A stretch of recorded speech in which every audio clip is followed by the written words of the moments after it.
नमस्कार दोस्तों, स्वागत है आप सभी का आपके अपने YouTube channel online study with DK में। और आज हम देखने वाले हैं एनसीईआरटी बुक्स की मैराथन क्लास, जो कि होगी कक्षा 5 पर्यावरण से संबंधित।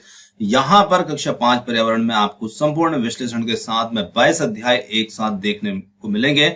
और यहाँ पर 5वीं का पर्यावरण जो होता है, इससे बहुत क्वेश्चन टेट एग्जाम के अंतर्गत पूछे जाते हैं। तो पूरे 5वीं के पर्यावरण का यहाँ पर संपूर्ण निचोड़ होगा और 22 अध्याय एक ही वीडियो में हम कवर करने वाले हैं। तो चलिए और स्टार्ट करते हैं और देखते हैं आज के हमारे पर्यावरण अध्ययन की ये मैराथन क्लास।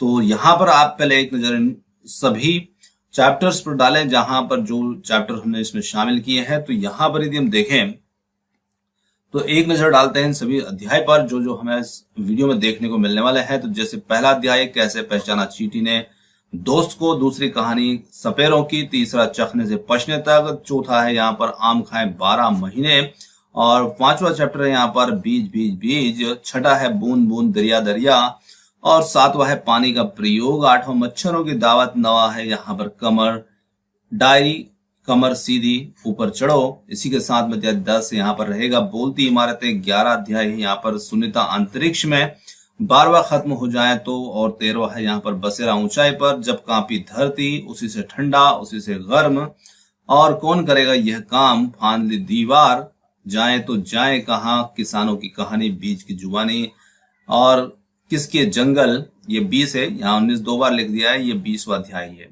ठीक है, किसके जंगल, और 21 है किसकी झलक किसकी छाप, और 22वां अध्याय यहाँ पर हमारा रहेगा फिर चला काफिला। तो इन सभी अध्याय से बहुत ही अच्छे प्रश्न निकलते हैं और निश्चित ही ये प्रश्न आपके लिए काफी उपयोगी यहाँ पर साबित होंगे। तो चलिए पूरा स्टार्ट करते हैं और देखते हैं इन सभी अध्याय से अध्यायवार यहाँ पर आपको प्रश्न देखने को मिलेंगे। तो सबसे पहले यहाँ पर हम बात करते हैं कि जैसे कुछ मछलियां होती हैं, ये खतरे की चेतावनी एक दूसरे को बिजली तरंगों के माध्यम से देती है। क्योंकि जीव जंतु संबंधित प्रश्न आते हैं कि भाई ये एक दूसरे को अपनी जो सूचना होती है, चेतावनी होती है, किसके माध्यम से देती है, तो यहाँ पर बिजली तरंगों के माध्यम से देती है। इसी के साथ बात करते हैं कुछ जानवर जो होते हैं, ये तूफान भूकंप आदि आने पर अजीब सी हरकतें करते हैं, और जो लोग जंगल में रहते हैं वो जानवरों के इस व्यवहार को समझते हैं और वे जान लेते हैं कि भूकंप आने वाला है या कोई भी अनहोनी घटना होने वाली है। तो ये जानवरों को के व्यवहार को पहचान करके लोग ऐसा अनुमान उसमें लगा लेते हैं।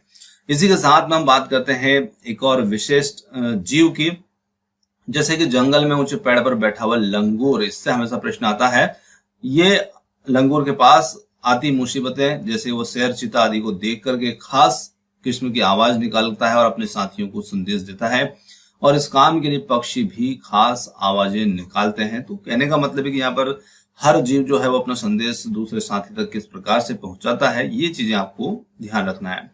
इसी के साथ इसमें बात करते हैं आगे कुछ जानवरों के सोने के समय की। यदि हम देखें तो जानवर संबंधित सोने का समय आ जाता है, तो हाथी जो होता है वो सिर्फ 2 घंटे सोता है, जिराफ 2 घंटे, गाय 4 घंटे, बिल्ली 12 घंटे, सलाथ जो होता है ये 17 घंटे, और अजगर जो होता है ये 18 घंटे। इस प्रकार सभी जीवों के सोने का जहां पर समय है, तो इन्हें आप ध्यान रख सकते हैं कि जो अजगर है वो सबसे ज्यादा समय तक, 18 घंटे तक। सलाथ से संबंधित प्रश्न जरूर आता है, ये 17 घंटे सोता है। चलिए, और हाथी 2 घंटे सोता है, बड़ा जीव है फिर भी। चलिए आगे हम बात करते हैं कुछ जानवर जो होते हैं जिनमें देखने, सुनने और सूंघने की, महसूस करने की शक्ति होती है। तो कोई जानवर कई मीलों दूर से शिकार को देख लेता है, तो कोई जानवर जो होता है हल्की हल्की आहट भी सुन लेता है। या यहाँ पर आप बात कर सकते हैं बाघ की, है ना, क्योंकि बाघ से संबंधित प्रश्न आपको सीरियल में जरूर मिलता है। और कोई जानवर अपने साथी को सूंघ करके ढूंढ लेता है। चलिए, अब ये तो कुछ क्वेश्चन थे, अब हम आते हैं अपने चैप्टर वाइज, अध्याय वाइज क्वेश्चनों पर। तो फर्स्ट यहाँ पर आ रहा है, कैसे पहचाना साथी को, यानी कि अपने जो चींटी थी, कैसे पहचाना चींटी ने अपने दोस्त को, यही इससे संबंधित है। और चींटियां जो होती हैं ये चलते समय अपने पीछे एक खास किस्म की गंध छोड़ती है, जिसे हम फेरोमोन्स कह सकते हैं, और इसी गंध के कारण चींटियों को पता चलता है कि उन्हें किस ओर जाना होता है। आपने देखा चींटियां जो होती है एक दूसरे के पीछे कतार में चलती रहती है, तो वो एक तरह का पदार्थ छोड़ती है, इसी गंध के कारण से पीछे वाली चींटी उसके साथ चलती है। इसी की बात करते हैं, कुत्ता जो होता है वो सड़कों पर अपनी जगह जगह कुत्तों की अपनी अपनी जगह बटी होती है और एक कुत्ता दूसरे के मल मूत्र की गंध से जान लेता है कि उसके इलाके में कोई बाहर का कुत्ता आया था, है ना। और इसी प्रकार से वो उसको देख करके उसकी मल मूत्र को सूंघ करके पहचान कर लेते हैं। मच्छर जो होते हैं, मच्छर हमारे शरीर की गंध, खासकर पैरों के तलवे और शरीर की गर्मी से हमें ढूंढ लेते हैं। चलिए, तो यहां पर आगे बढ़ते हैं। इसमें आवाजें अलग अलग की, यही पहले अध्याय के अंतर्गत ये चीज चल रही है हमारी।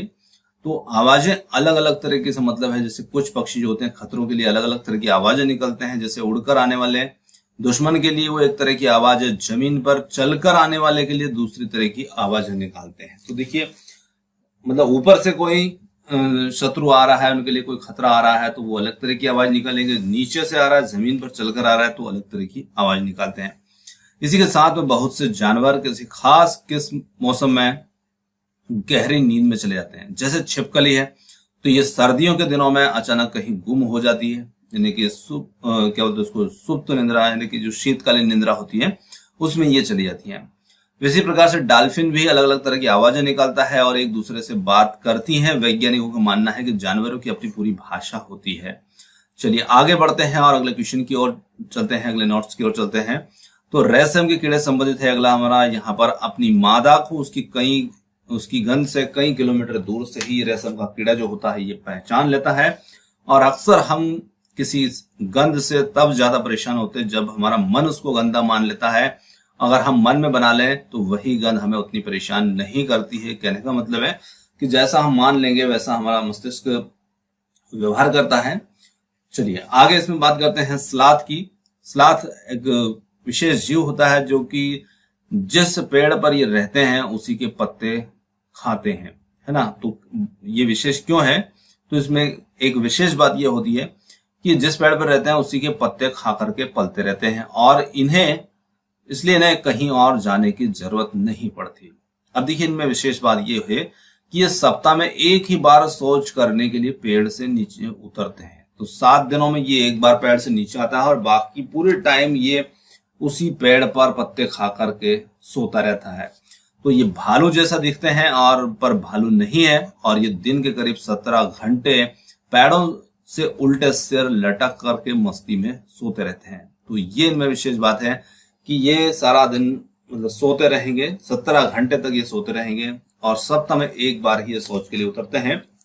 और एक और बात होती है कि ये पूरे जीवन काल में सिर्फ 7-8 पेड़ ही बदलते हैं। ये भी इनकी एक विशेष बात है। जब ये अपने पेड़ के पत्ते खा लेते हैं तभी वे पास के पेड़ पर जाते हैं, यानी कि एक पेड़ के पूरे पत्ते खा लेने के बाद ही दूसरे पेड़ पर पहुंचते हैं। इसी प्रकार से लगभग 40 वर्ष के अपने पूरे जीवन काल में ये मुश्किल से 8 पेड़ों पर घूमने की तकलीफ उठाते हैं, यानी कि पूरे जीवन काल में सिर्फ 8 पेड़ पर ही ये अपना जीवन बिता देते हैं। आगे है पक्षियों की आंखों से संबंधित प्रश्न यहाँ पर बनते हैं। जैसे चीलबाज और गिद्ध हैं, जैसे पक्षी हमसे 4 गुना ज्यादा देख सकते हैं और जो चीजें हमें 2 मीटर की दूरी से दिखाई पड़ती है वो चीजें इन्हें 8 मीटर की दूरी से भी ये देख लेते हैं। तो इनकी जो नजरें होती है हमारे से ज्यादा होती है, 4 गुना ज्यादा होती है। ज्यादातर पक्षियों की आंखें उनके सिर के दोनों तरफ होती है और पक्षी एक ही समय में 2 अलग अलग चीजों पर नजर डाल लेते हैं जबकि बिल्कुल सामने देखते हैं। जब ये बिल्कुल सामने देखते हैं तब इनकी दोनों आंखें एक ही चीजों पर होती है। इसके साथ पक्षी जब दोनों आंखें एक चीज पर केंद्रित करते हैं तो उन्हें चीज की दूरी का एहसास होता है। तो जब वो अपनी दोनों आंखों की नजरें एक ही वस्तु पर केंद्रित करेंगे तो उन्हें दूरी का एहसास होगा और जब ये अलग अलग चीजों पर केंद्रित करेंगे तो उनका देखने का दायरा जो होगा, यानी कि जो देखने का क्षेत्र है वो बढ़ जाता है। आगे बात करते हैं। ज्यादातर पक्षियों की आंखों की पुतली जो होती है वो घूम नहीं सकती है, वे अपनी गर्दन घुमाकर ही आसपास देखते हैं। इसी के साथ में आमतौर पर माना जाता है कि दिन में जागने वाले जानवर कुछ रंग देख पाते हैं और रात में जागने वाले जानवर हर चीज को सफेद और काली ही देखते हैं। ये बहुत अच्छा प्रश्न है, हमेशा यहाँ से आता है। जैसे उल्लू है तो वो कैसे देखता है या उसको हर वस्तु कैसी दिखाई देगी। तो ध्यान रखिए, रात में देखने वाले जो जानवर होंगे, जगने वाले जानवर, वो सफेद और काली ही देखते हैं। सांप के बाहरी कान नहीं होते हैं, फिर भी वो जमीन पर हुए कंपन को वो सुन लेता है। आगे बाघ से संबंधित यहाँ पर कुछ बातें हैं। बाघ की जो मूंछ होती है हवा में हुए कंपन को भाप लेती है और उसे शिकार की बिल्कुल सही स्थिति का पता चल जाता है। इन्हें अंधेरे में भी रास्ता ढूंढने में इससे मदद मिलती है और बाघ हमसे 6 गुना बेहतर देख सकते हैं। बाघ मौके के अनुसार अपनी आवाज बदलता रहता है। गुस्से में आवाज और बाघिन को बुलाना हो तो अलग आवाज, कभी कहराना हो कभी गुर्राना हो। और बाघ का जो गुर्राना होता है 3 किलोमीटर तक दूर तक सुना जा सकता है। यहां से एक प्रश्न बनेगा, कितने दूर तक सुना जा सकता है और कितनी गुना वो हमसे तेज देखता है। चलिए, बाघ जो होते हैं हवा के पत्तों के हिलने और शिकार की झाड़ियों में हिलने से हुई आवाज में अंतर को भाप लेता है।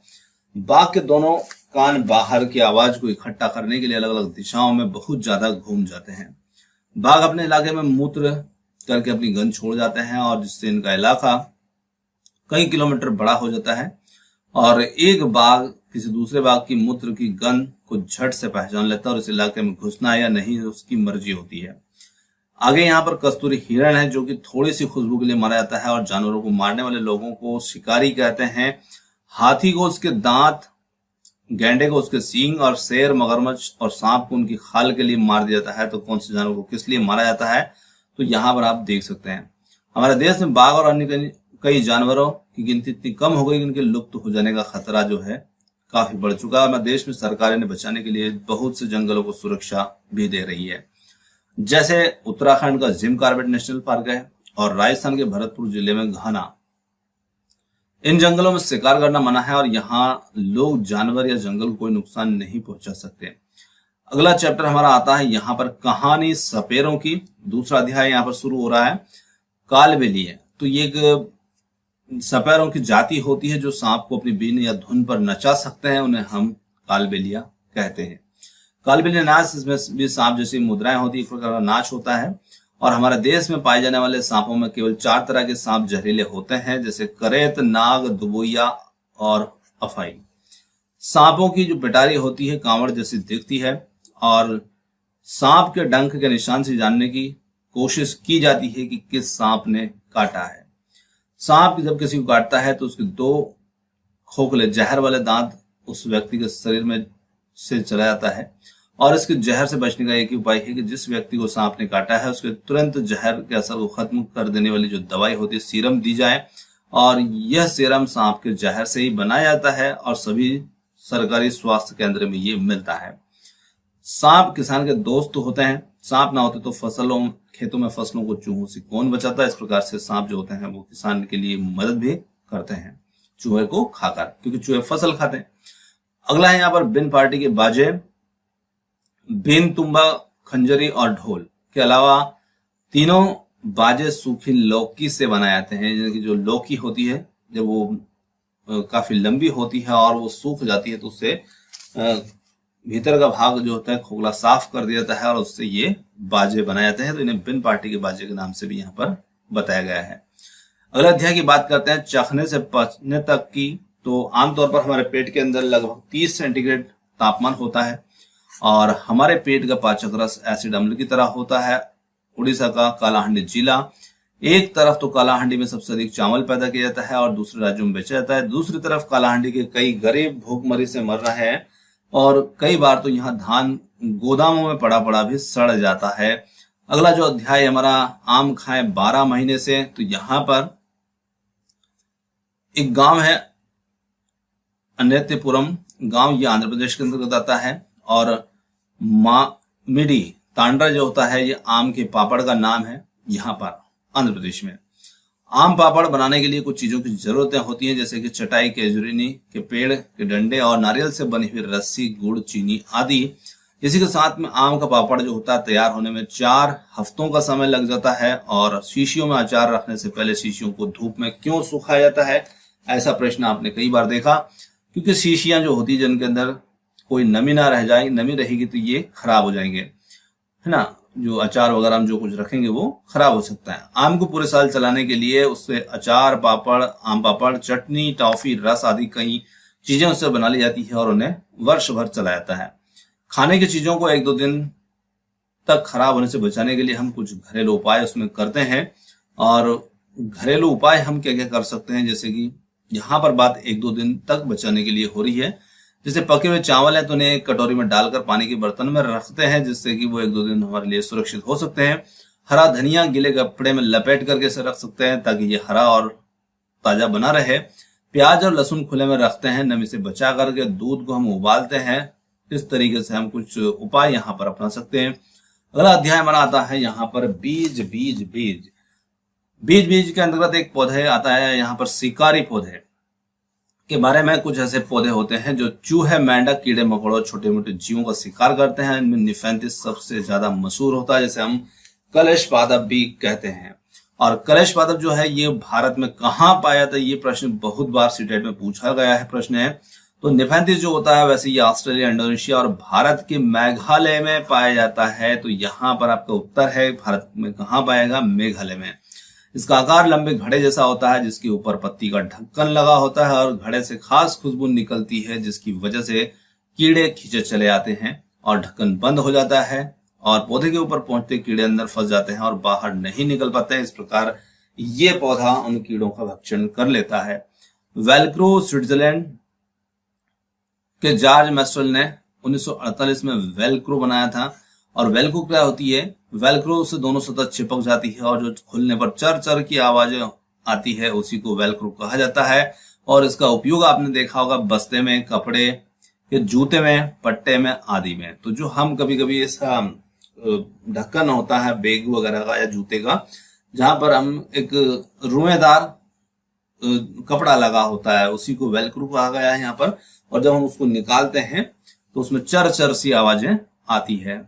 चलिए, कौन कहां से आए, तो यहाँ पर कुछ बीजों संबंधित बातें हैं। जो कौन कहां से आए, तो यहाँ पर मिर्ची को पुर्तगाल देश के व्यापारी दक्षिण अमेरिका से भारत लाए थे। चाय जो थी ये असम, सोयाबीन चीन से आया है, भिंडी कॉफी अफ्रीका से, गोभी मटर यूरोप से, और बैगन, मूली, सैम, करेला, आम, संतरा, बैर, केला, पालक, परवल, टेंडा और मेथी ये सभी देशी हैं, यानी कि हमारे देश में ही ये इनके बीज है। आगे बात करते हैं बूंद बूंद दरिया दरिया की। तो बूंद बूंद दरिया दरिया मतलब कि ये पानी से संबंधित यहाँ पर प्रश्न हमें मिलेंगे। तो राजस्थान के जैसलमेर जिले में 650 साल पुराना तालाब है, जिसे घड़सीसर के नाम से जाना जाता है। तो ये प्रश्न बनता है घड़सीसर क्या है, तो ये राजस्थान के जैसलमेर जिले में एक तालाब है जो कि 650 साल पुराना है। और इसे जैसलमेर के राजा घड़सी ने लोगों के साथ मिलकर बनवाया था। इसमें 9 तालाब एक दूसरे के साथ में जुड़े हुए हैं। इसी में यहाँ पर अल बरूनी जो कि जिस देश से भारत में आए थे उसे आजकल उज्बेकिस्तान कहा जाता है। तो ये भी प्रश्न बनता है ये कहाँ से आया था। अल बरूनी ने उस समय तालाबों के बारे में यहाँ पर लिखा था, तो एक विदेशी यात्री थे। अगला प्रश्न यहाँ पर बनेगा हमारा, बहुत बड़े बड़े भारी पत्थरों को लोहे के कुंडों और सरियों से जोड़कर तालाब के चारों ओर चबूतरे बनाए जाते थे। उत्तराखंड में पानी से जुड़ी एक रिवाज है, जो ब्याह के बाद नई दुल्हन आती है वह झरने या तालाब पर जाकर के सिर झुकाती है। बावड़ी को सीढ़ीदार कुआं भी कहा जाता है। और 1986 में जोधपुर के आसपास के इलाकों में जब सूखा पड़ा था तो भूली बिसरी बावड़ियों की याद आई थी और उन्हें फिर से साफ किया गया था, है ना, को फिर से याद किया गया था और फिर उन लोगों ने पानी उनका पिया था। चलिए आगे बात करते हैं कुएं के सूखने के कारणों की। तो यहाँ पर कुएं जो होते हैं क्यों सूख जाते हैं, तो हम जानते हैं कि कई जगह मोटर लगाकर जमीन का पानी निकल जाता है, मतलब कि ट्यूबवेल लगने के कारण से। तालाब जिनमें बारिश का पानी इकट्ठा होता था वो अब नहीं रहे, बहुत कम हमें देखने को मिलते हैं। इसी के साथ साथ आसपास के जो पेड़ हैं, पार्क है, जमीन है, उनको पक्का कर दिया, कंक्रीट कर दिया, सीमेंटेड कर दिया। उस वजह से जमीन के अंदर पानी का रिसाव कम हो गया और कुएं जो है वो सूखने लगे हैं। तरुण भारत संघ एक संस्था है जो पानी के इंतजाम से जुड़ी होती है। इससे भी प्रश्न आता है, तरुण भारत संघ किससे जुड़ा हुआ है। दड़की माई ये राजस्थान के अलवर जिले में गांव में रहती थी और इन्होंने तरुण भारत संघ के साथ मिलकर अपने गांव में तालाब बनवाया, तो इसीलिए माँ का नाम भी यहाँ पर प्रसिद्ध हुआ, दड़की माई।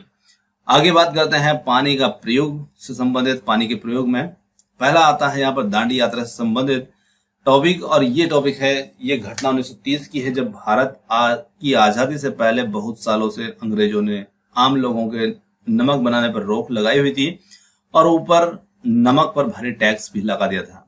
इसी कानून से तो लोग अपने घर के इस्तेमाल के लिए भी नमक नहीं बना सकते थे। और गांधी जी ने लोगों के साथ मिलकर अहमदाबाद से दांडी के तब समुद्र तट तक एक लंबी यात्रा की और इस गलत कानून को तोड़ा। नमक कैसे बनाया जाता है? तो समुद्र के पानी को जमीन पर जो क्यारियां होती हैं उनमें भर दिया जाता है और तेज धूप में पानी सूख जाता है, नमक के ढेर वहीं रह जाते हैं। इस प्रकार नमक बनाया जाता है। मृत सागर की बात करें तो मृत सागर जो होता है इतना खारा होता है। सभी सागरों के अंदर नमक होता है परंतु इसमें बहुत ज्यादा होता है, लेकिन मृत सागर में इतना नमकीन है कि 1 लीटर पानी में 300 ग्राम नमक, इतना इसमें नमक घुला है। और इसकी विशेष बात यह होती है यहाँ पर मृत सागर की, हम यहाँ पर डूब नहीं सकते, है ना। क्या इतना नमकीन पानी चख पाओगे? बहुत ही कड़वा लगेगा। और सबसे मजे की बात यह कि मृत सागर में हम ऐसे तैर सकते हैं जैसे कि हम आराम से लेटे हैं, क्योंकि वहां के पानी का घनत्व जो है वो कुछ ज्यादा है। आगे बात करते हैं मच्छरों की दावत की। और मच्छरों की दावत जो होती है, मलेरिया मादा मच्छर एनाफिलिस से होता है। तो ये प्रश्न आता है कि मलेरिया जो होता है कौन से मच्छर से होता है, नर या मादा से? तो हमेशा नाम को आपने बहुत बार पढ़ा भी, मादा एनाफिलिस के कारण होता है, तो मादा से ध्यान रखिएगा, मादा मच्छर के कारण ये होता है। नर मच्छर जो होता है तो फूलों के रस पर ही डिपेंड रहता है। चलिए आगे बात करते हैं मलेरिया की दवाई की। मलेरिया की दवाई बहुत पुराने समय से सिनकोना के पेड़ की छाल से बनाई जाती है। और पहले तो लोग छाल को उबाल कर और छान कर इस्तेमाल करते थे, लेकिन अब छाल से दवाई बनाते हैं। माइक्रोस्कोप से एक चीज हम 1000 गुना बड़ी देख सकते हैं। और एनीमिया जो बीमारी होती है ये खून में हेमोग्लोबिन या आयरन की कमी की वजह से एनीमिया होता है। और आयरन की इसी कमी को पूरा करने के लिए गुड़, आंवला, हरी पत्तेदार सब्जियां आदि दी जाती है और इनसे इसकी कमी को दूर किया जा सकता है। एनीमिया से ग्रसित बच्चों की शारीरिक और दिमागी तंदुरुस्ती पर असर होता है और इसी कारण बच्चे ठीक से बढ़ नहीं पाते, उनमें फुर्ती भी कम होती है, जो कुछ पढ़ाया जाता है उसे वो समझने में परेशानी भी उनको होती है। मलेरिया, डेंगू, चिकनगुनिया आदि से बचाव के कुछ तरीके आप सभी जानते हैं। आसपास पानी इकट्ठा न होने दें और गड्ढों को भर दे पानी के बर्तन, टंकी, कूलर आदि को साफ रखें। मच्छरदानी का प्रयोग करें। गड्ढों में भरे पानी में मिट्टी का तेल छिड़कें। और मच्छर पानी में अंडे देते हैं, इनके लार्वा कहा जाता है और ये भूरे रंग के कीड़े पानी में तैरते रहते हैं। रोनाल्ड रास जो थे ऐसे वैज्ञानिक थे जिन्होंने पता लगाया था कि मलेरिया का वाहक मच्छर है। और रोनाल्ड रास को दिसंबर 1902 में चिकित्सा के क्षेत्र में सबसे बड़ा पुरस्कार, नोबेल पुरस्कार भी मिला था। अगले अध्याय की बात कर सकते हैं। यहाँ पर हम डायरी, कमर सीधी ऊपर चढ़ो। तो यहाँ पर कुछ खेल संबंधित जो इंस्टीट्यूट है उनके बारे में है, जैसे नेहरू इंस्टीट्यूट ऑफ माउंटेनियरिंग, ये उत्तरकाशी में स्थित है। और पहाड़ों में चढ़ने से पहले सभी को नाश्ते में सुबह विटामिन सी और आयरन की गोलियों के साथ गरम गरम चॉकलेट वाला दूध दिया जाता है ताकि ठंड से बचाव और ज्यादा शक्ति मिल सके।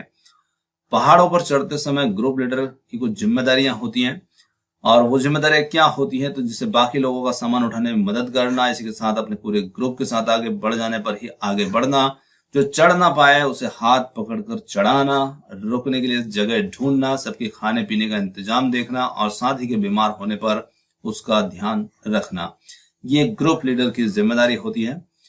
चलिए आगे हम बात करते हैं चट्टानों से नीचे उतरने को पर्वतारोहण की भाषा में रैपलिंग कहा जाता है। तो रैपलिंग क्या होता है? जब पहाड़ से नीचे उतरते हैं तो उसी को पर्वतारोहण की भाषा में रैपलिंग कहा जाएगा।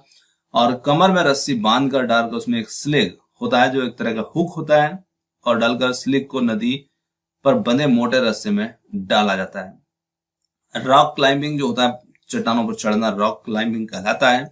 इसी के साथ में नदी पार करने के लिए एक किनारे से दूसरे किनारे तक मजबूत रस्सा बांधा जाता है और इसमें दोनों किनारों पर बड़े बड़े पिट ऑन से मजबूती से इसको बांधा जाता है, यानी कि खूंटों से बांधा जाता है।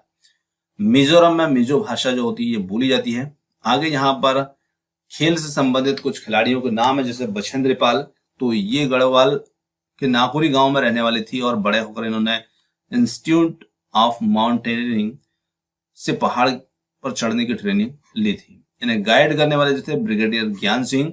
आगे बात करते हैं 1984 में बछेंद्री पाल को माउंट एवरेस्ट पर चढ़ने के लिए चुना गया और बछेंद्री ने 23 मई 1984 को दिन के 1:07 पर 8,900 मीटर की ऊंची चोटी माउंट एवरेस्ट, जो नेपाली नाम है सागरमाथा, पर कदम रखा था।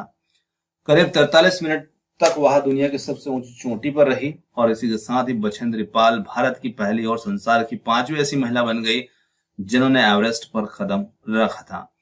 अगले अध्याय की यहाँ पर बात करते हैं बोलती इमारतों से संबंधित।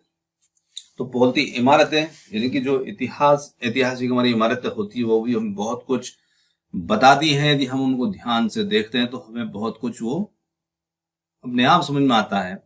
तो यहाँ पर ऐसे ही पार्ट का नाम रखा गया है बोलती इमारतें।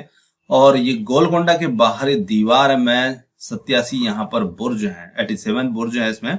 अब बुर्ज क्या होता है, तो आप देखें जब कोई भी किला होता है तो वहां पर ऐसे ऐसे जो बनाए जाते हैं किलों के बाहर, और वहां पर कहीं कहीं पर जो होते हैं कुछ से किले होते हैं जिसमें छेद होता है, उसमें वहां से निगरानी की जाती है, तो इन्हें बुर्ज कहा जाता है। जो आसपास किला होता है उसमें जगह जगह पर ऐसे चौकियां कह सकते हैं उनको अपनी भाषा में, है ना, जहां पर व्यक्ति बैठ करके निगरानी किया करते थे। तो ऐसे गोलकोंडा के बाहरी दीवार जो है आसपास किले के, वहां पर ऐसे 87 बुर्ज हैं।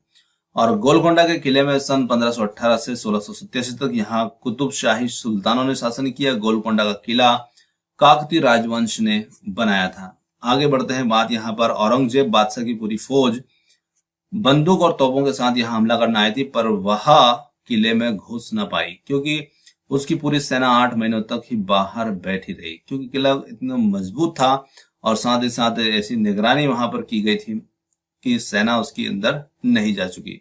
म्यूजियम जो होता है इसमें बहुत पुरानी चीजें रखी जाती है, जैसे बर्तन, औजार, हथियार आदि।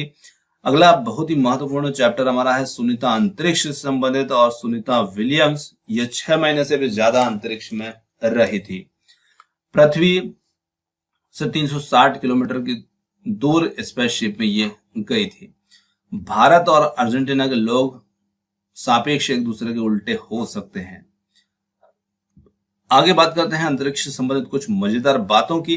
तो यहां पर नील आर्मस्ट्रॉन्ग सन 1969 में नील आर्मस्ट्रॉन्ग चांद पर उतरने वाले सबसे पहले व्यक्ति थे। अंतरिक्ष में हम एक जगह टिक कर बैठ नहीं सकते, यान में एक जगह से दूसरी जगह तैरते हुए पहुंचते हैं, और पानी भी वहां पर टिका नहीं रहता, वो बुलबुलों की तरह इधर उधर उड़ता फिरता है। वहां खाना भी हमें अजीब तरीके से खाना पड़ता है। जहाँ सबसे ज्यादा मजा तब आता था जब हम सभी उड़ते हुए खाने वाले कमरे में जाते थे और उड़ते हुए खाने के पैकेट को पकड़ते थे। ये सुनीता विलियम्स का यहाँ पर अनुभव है जो उन्होंने बताया है। अंतरिक्ष में मुझे कंघी करने की जरूरत नहीं पड़ती थी और बाल हमेशा खड़े ही रहते थे। तारे अक्सर टिमटिमाते हैं और कोई चमकती चीज अगर तेजी से गति चलती दिखे तो वो उपग्रह हो सकती है। टूटता तारा उल्का पिंड होता है जो पृथ्वी के वायुमंडल में आते ही जल जाता है। आगे यहाँ पर बात करते हैं अगले अध्याय की। खत्म हो जाए तो अहमदाबाद से लगभग 18 किलोमीटर अड़ाजल की बावड़ी है। तो यहाँ पर मतलब जो जिस क्षेत्र में जो भी कुछ चीजें मशहूर हैं उनके बारे में यहाँ पर बात की जा रही है। और यहाँ पर तेल से संबंधित पॉइंट है कुछ। जमीन से निकाला गया तेल गहरे रंग का, गाढ़ा, बदबूदार होता है। इसमें घुली मिली चीजें छुपी होती है, बहुत सारी चीजें। इन चीजों को अलग अलग साफ करने के लिए तेल रिफाइनरी में से भेजा जाता है और इस तेल से हमें मिलता है kerosene, diesel, petrol, engine oil और हवाई जहाज के लिए ईंधन, एलपीजी, मोम, कोलतार, ग्रीस भी इसी से मिलते हैं। प्लास्टिक और पैंट बनाने के लिए भी तेल का इस्तेमाल किया जाता है और आजकल हमारे देश में लगभग 2/3 लोग उपले लकड़ी, सूखी टहनियां आदि का इस्तेमाल करते हैं ईंधन के रूप में।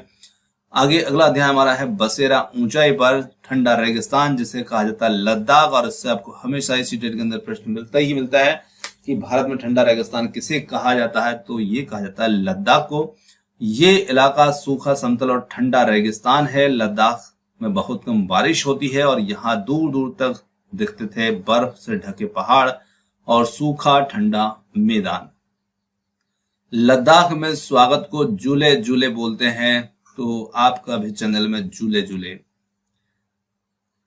लद्दाख के घरों की विशेषताएं की हम बात करते हैं तो यहाँ पर घर 2 मंजिला होते हैं और पत्थरों को काटकर एक के ऊपर एक रख करके घर बने होते थे और उन पर मिट्टी और चूने की पुताई होती है।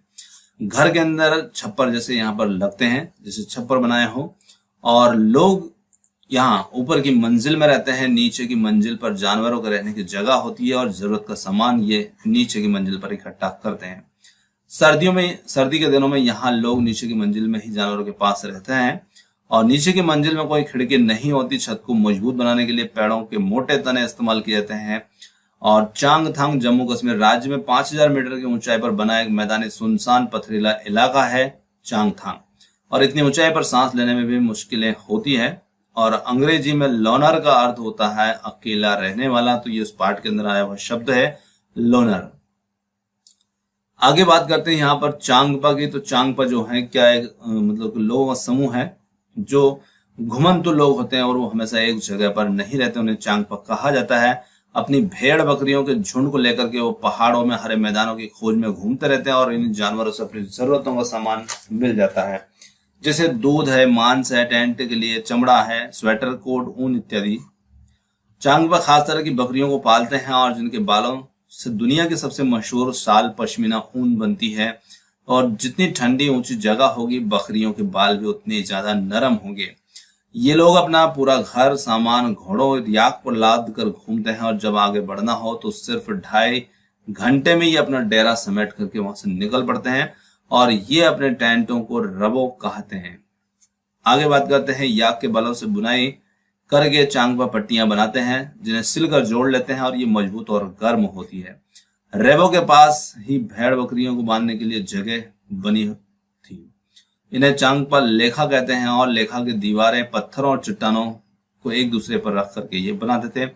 दुनिया के सबसे मशहूर साल पश्मीना साल और पश्मीना साल से हमेशा ही क्वेश्चन टेट में निकल करके आता ही आता है।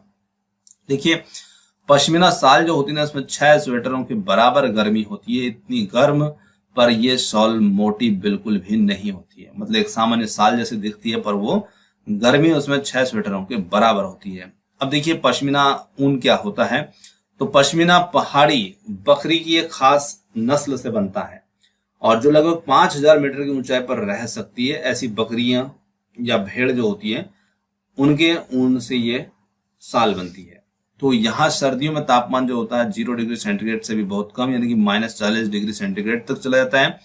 और इतनी सर्दी से बचने के लिए बकरियों के शरीर पर बहुत बारीक और नरम बाल उगाते हैं जो गर्मियों में झड़ जाते हैं और इन्हीं से बनाई जाती है पश्मीना शाल। तो देखिए वहां की बकरियां जो हैं ऐसी अनुकूलित होती है कि उनके शरीर पर ऐसे नरम नरम बाल उगते हैं और जो गर्मियों में झड़ जाते हैं और उन्हीं बालों से बनाई जाती है पश्मीना शाल। उनके बाल इतने पतले होते हैं कि 6 बाल मिलकर हमारे शरीर के एक बाल की मोटाई के बराबर होंगे। और पश्मीना शाल की एक विशेष बात होती है कि इसे हाथों से बुना जाता है और इनकी बुनाई करने के लिए खास बुनकर होते हैं। और एक पश्मीना शाल को बुनने में 250 घंटे का समय लगता है। अब इसमें आप देख सकते हैं कितने दिन में इसे 1 साल की बुनाई होती है। चांगपा की भाषा में चांगथांग का मतलब है ऐसी जगह जहां बहुत कम लोग रहते हैं। ये होता है इनकी भाषा में शब्द का मतलब चांगथांग का। ऊंचाई पर जाने पर हवा में ऑक्सीजन की मात्रा कम हो जाती है और इसीलिए ऊंचाई पर सांस लेना मुश्किल होता है। पहाड़ों पर चढ़ने वाले कई बार ऑक्सीजन सिलेंडर भी लेके जाते हैं। डल झील में तैरते हुए घरों को सिकारा बोलते हैं। ये शिकार नहीं है, सिकारा है, ठीक है, सिकारा बोलते हैं। श्रीनगर में बाहर से आए हुए टूरिस्ट हाउस बोट में रहते हैं और हाउस बोट की लंबाई जो होती है 80 फुट तक होती है तथा बीच में चौड़ाई 8-9 फुट तक इसमें होती है। कश्मीरी लोग अपने खाने के लिए रोटी घर में नहीं बनाते हैं, इसे दुकान या बेकरी से ही खरीदते हैं और इसलिए कश्मीर के हर गली कूचे में दिखती है एक बेकरी की दुकान। यहाँ पुराने घरों की खासियत होती है जलेदार खिड़कियां और यहाँ बाहर की ओर उभरी होती है, इन्हें डब कहा जाता है। इनमें बैठकर बाहर का नजारा बढ़िया दिखता है। हाउस बोट और कई बड़े घरों के अंदर की छत पर लकड़ी की सुंदर नक्काशी होती है। इनमें खास डिजाइन खत्म बंद जो कि जिग्सा पजल जैसा यहाँ पर दिखता है। बोट की तरह बने हुए लकड़ी के डोंगे पानी पर तैरते हैं और श्रीनगर की डल झील झेलम नदी में भी इन डोंगों में कई परिवार रहते हैं और मकान की तरह ही डोंगे में भी अलग अलग कमरे भी होते हैं। आगे हम अगले अध्याय की बात करते हैं। यहाँ पर जब धरती कांपी, तो ये भूकंप से संबंधित चैप्टर है।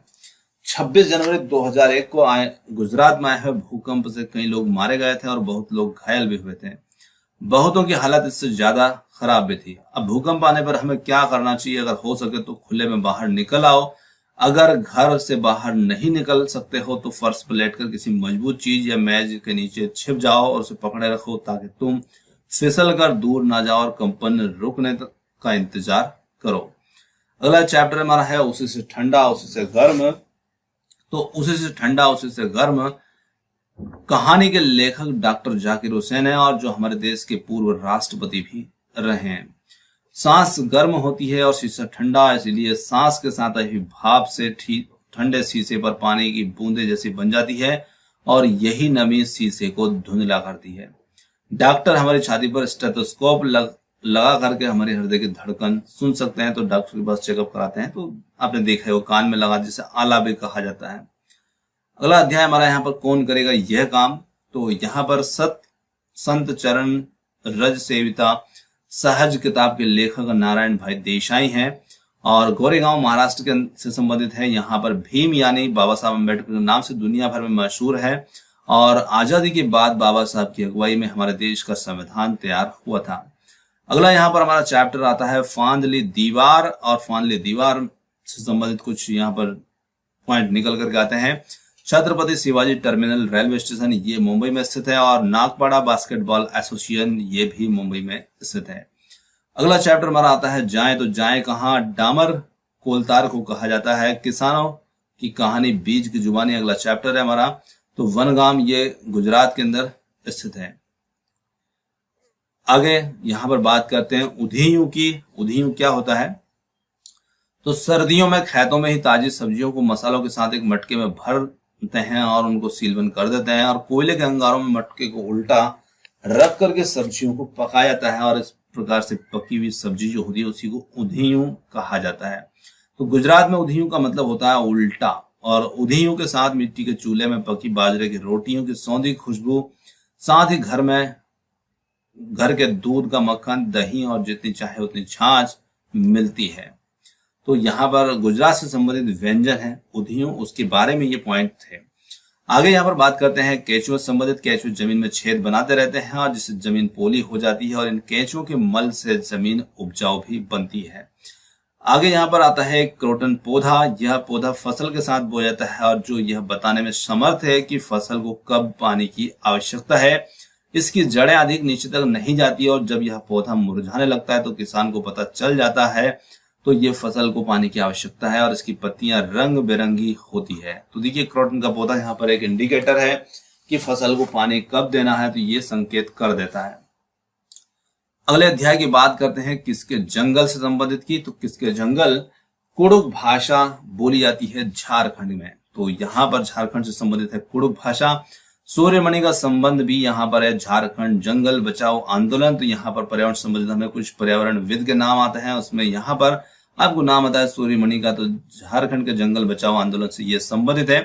तोरांग कहा जाता है कुड़ुक भाषा में। तोरांग का मतलब होता है जंगल। तो यहाँ पर तोरांग एक शब्द मिल रहा है और तोरांग में कुड़ुक समाज और अन्य आदिवासियों की खास किताबों को संभाल कर रखा जाता है। गाने बजाने की कई चीजें, जैसे बांसुरी, तरह तरह के ढोल भी इसमें होते हैं। जंगल अधिकार कानून। तो 2007 में यह कानून आदिवासियों को उनके जंगल पर उनका हक दिलाता है। जो लोग कम से कम 25 साल से जंगल में रहे हैं उनका वहां जंगल और वहां पैदा होने वाली चीजों पर हक है। आगे बात करते हैं उन्हें जंगल से हटाया न जाए। जंगल बचाने का काम भी उन्हीं की ग्राम में सभी करें। एक टीन जमीन। तो एक टीन जमीन थोड़ा सा यहाँ पर मिसप्रिंट है कुछ। हम जितनी जमीन पर बोते हैं उसे ही एक टीन जमीन बोलते हैं। आगे यहाँ पर बात करते हैं झूम खेती की। तो झूम खेती जो होती है मिजोरम राज्य में झूम खेती की जाती है और इसमें फसल काटने के बाद जमीन को कुछ सालों तक आराम करने देते हैं और उसमें खेती नहीं कर देते हैं। तो झूम खेती क्या होता है, एक जगह की जो झाड़ियां होती है उनको सब जला दिया जाता है और वहां पर खेती की जाती है। फिर कुछ सालों तक उसे छोड़ देते हैं और फिर अगली जगह ऐसा करते हैं। इसी को झूम खेती कहा जाता है। तो इस जगह में जो बांस जंगल में उग जाते हैं उन्हें उखाड़ते नहीं बल्कि बस गिराकर जला देते हैं और यही राख जमीन में खाद का कार्य करती है। फिर जब इस जमीन में खेती की बारी आती है तो जमीन को जोता नहीं जाता है और मिट्टी को हल्के से हिलाकर बीज छिड़क देते हैं। एक खेत में अलग अलग तरह के बीज जैसे मकई, सब्जी, मिर्च और चावल आदि बोए जाते हैं।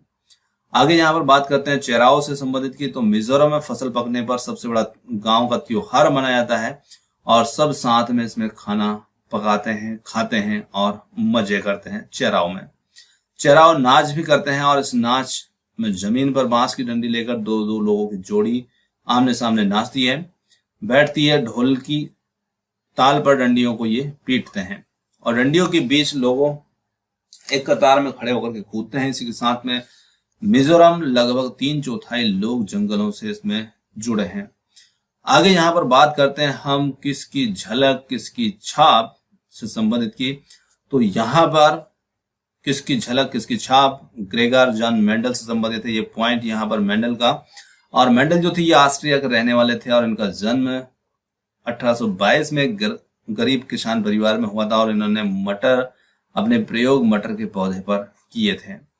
अगला यहाँ पर अध्याय फिर चला काफिला। तो पूरन पोली यहाँ पर आ रहा है और चने की दाल की मीठी रोटियां होती हैं, उन्हीं रोटियों को कहा जाता है पूरन पोली। तो यहाँ पर हमारे 22 अध्याय जो हैं ये 7 हमने जो कंप्लीट किए हैं ये समाप्त होते हैं और इन 5वीं के पर्यावरण से जो भी पॉइंट जिनसे प्रश्न अक्सर आते हैं वो सब हमने यहाँ पर कवर करने की कोशिश की है। और इन्हीं से संबंधित आप यदि क्वेश्चन आंसर चाहते हैं तो हमें कमेंट्स करके जरूर बताइएगा, हम इनके क्वेश्चन आंसर भी आपको उपलब्ध करवा देंगे और हमें आपके कमेंट्स का इंतजार रहेगा। आपने जो समय हमें दिया है उसके लिए बहुत बहुत धन्यवाद। थैंक्स फॉर वॉचिंग और मिलते हैं जल्द ही एक और नए किसी ऐसे ही इंटरेस्टिंग वीडियो के साथ। धन्यवाद।